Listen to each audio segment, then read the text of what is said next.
অনেকদিন বাদে বাড়িতে সেদিন একটা ভেজ রেসিপি বানালাম। দেখলাম এই প্রচন্ড গরমে বাড়ির সবাই সেটা খেয়ে খুব তৃপ্তি পেল। আর এটা দেখার পর আমার মনে হলো যে এই রেসিপিটা যদি আমি আমাদের ভিউয়ার্সদের সাথে মানে আপনাদের সাথে শেয়ার করি তো আপনাদেরও কিন্তু খুব পছন্দ হবে। চলুন তাহলে আর দেরি না করে রেসিপিটা শেয়ার করে ফেলি আপনাদের সাথে। Hello viewers, welcome back to our channel cooking by Abol Tabol. আমি সুদেশনা। আমাদের আজকের রেসিপি লাউ শুক্তো। লাউ শুক্তো বানানোর জন্য এখানে আমি 500 গ্রাম লাউ কিনে সেটা খুব ভালো করে ধুয়ে তার খোলাটা ছাড়িয়ে এইভাবে কেটে নিয়েছি। এছাড়া উচ্ছেগুলো প্রথমে লম্বা লম্বি তারপর আড়াআড়ি ভাবে পাতলা করে কেটে নিয়েছি। এরপর কিছু সজনে ডাঁটা কেটে নিয়েছি। রান্নাটা আমি সর্ষের তেলে করব আর সব শেষে ঘি দিতে হবে। 2 চামচ সর্ষে বাটা, এছাড়া ফোড়নের জন্য একটা চেরা শুকনো লঙ্কা, একটা তেজপাতা, 1 টিস্পুন কালো সর্ষে, 1/4 টিস্পুন মেথি আর 1/4 টিস্পুন রাঁধুনি নিয়েছি। এবার বিউলির ডালের কটা বড়ি, আদা বাটা নিয়েছি। এছাড়া নুন আর চিনি তো লাগবেই। তারপর নিয়েছি 1/4 কাপ দুধ। লাউটা একটু ভাপিয়ে নিতে হবে। তার জন্য একটা প্যানে লাউটা প্রথমে দিয়ে দিলাম, তার মধ্যে অল্প একটু সল্ট দিলাম আর কিছুটা জল অ্যাড করলাম। লাউ থেকে যেহেতু জল বেরোয় তাই খুব বেশি জল অ্যাড করার কিন্তু দরকার নেই।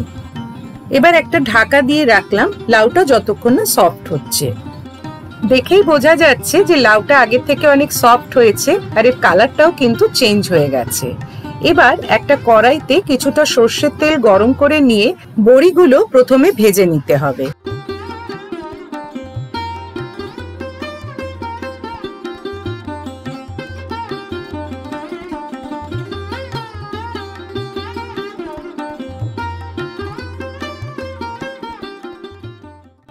বড়ি ভাজা কমপ্লিট। এবার উচ্ছেগুলো দিয়ে দিচ্ছি। উচ্ছে ভাজার সময় অল্প একটু সল্ট অ্যাড করলাম।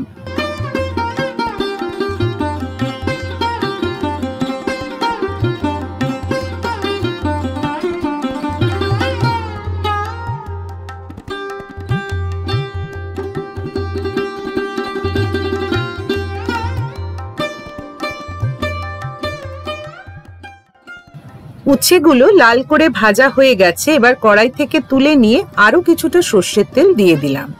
এবার ফোড়নের জন্য যা যা আমি নিয়েছিলাম তেজপাতা, শুকনো লঙ্কা, কালো সর্ষে, মেথি ও রাঁধুনি দিয়ে দিলাম। তেলের মধ্যে ফোড়নটা কিছুক্ষণ নাড়াচাড়া করে নিচ্ছি যতক্ষণ পর্যন্ত না ফোড়নের সুন্দর গন্ধ বেরোচ্ছে। ফোড়নের সুন্দর গন্ধ বেরিয়েছে। এবার কেটে রাখা ডাঁটাগুলো দিয়ে দিলাম।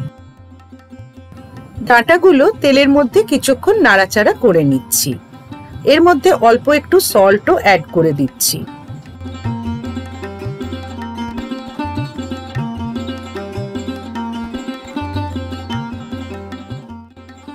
এবার ভাপিয়ে রাখা লাউটা দিয়ে দিলাম। লক্ষ্য করেছেন নিশ্চয়ই আমি কিন্তু জলটা ফেলিনি, জল সমেতই লাউটা অ্যাড করলাম।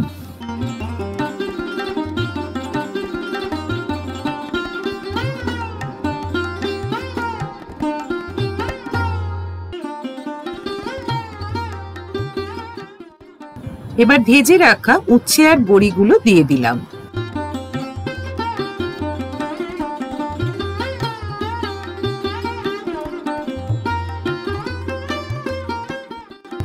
এবার ঢাকা দিয়ে কিছুক্ষণ রান্নাটা করতে হবে। বড়ি এবং বাকি সবজিগুলো একটু নরম হয়ে এলে ঢাকা খুলে 2 টিস্পুন চিনি অ্যাড করে দিচ্ছি।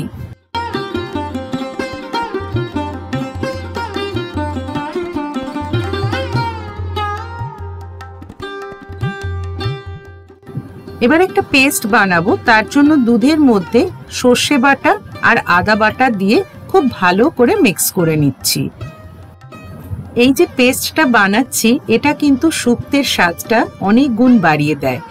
এমনি যে শুক্তো আমরা বানাই অনেক রকম ভেজিটেবলস দিয়ে বা আমাদের চ্যানেলে রুই মাছের শুক্তো বানিয়ে দেখিয়েছি, সেখানেও কিন্তু এই পেস্টটা ইউজ করেছি। যারা আমাদের চ্যানেলে নতুন বা যারা নাকি আমাদের চ্যানেল থেকে রুই মাছের শুক্তোটা মিস করে গেছেন দেখা, তারা কিন্তু একবার দেখে বাড়িতে ট্রাই করতে পারেন। আমি আপনাদের অ্যাসিওর করতে পারি বাড়ির সবাই খেয়ে কিন্তু আপনার রান্নার দারুণ তারিফ করবে। ঘি ছাড়া শুক্তো তো ভাবাই যায় না, তাই 2 থেকে 3 চামচ ঘি উপর থেকে ছড়িয়ে দিচ্ছি। লাউ শুক্তো অনেকেই নিশ্চয়ই বাড়িতে বানিয়ে থাকেন, তবে যার যার নিজস্ব পদ্ধতি আছে বানানোর। আপনারা যদি চান আপনারা কিন্তু নিজেদের রেসিপিগুলো এখানে শেয়ার করতে পারেন কমেন্ট সেকশনে। লাইক, কমেন্ট ও অনেক অনেক শেয়ার করার রিকোয়েস্ট জানিয়ে আজ তবে ভিডিওটা এখানেই শেষ করছি। আপনারা সবাই খুব ভালো থাকবেন, সুস্থ থাকবেন এই গরমে। Thank you.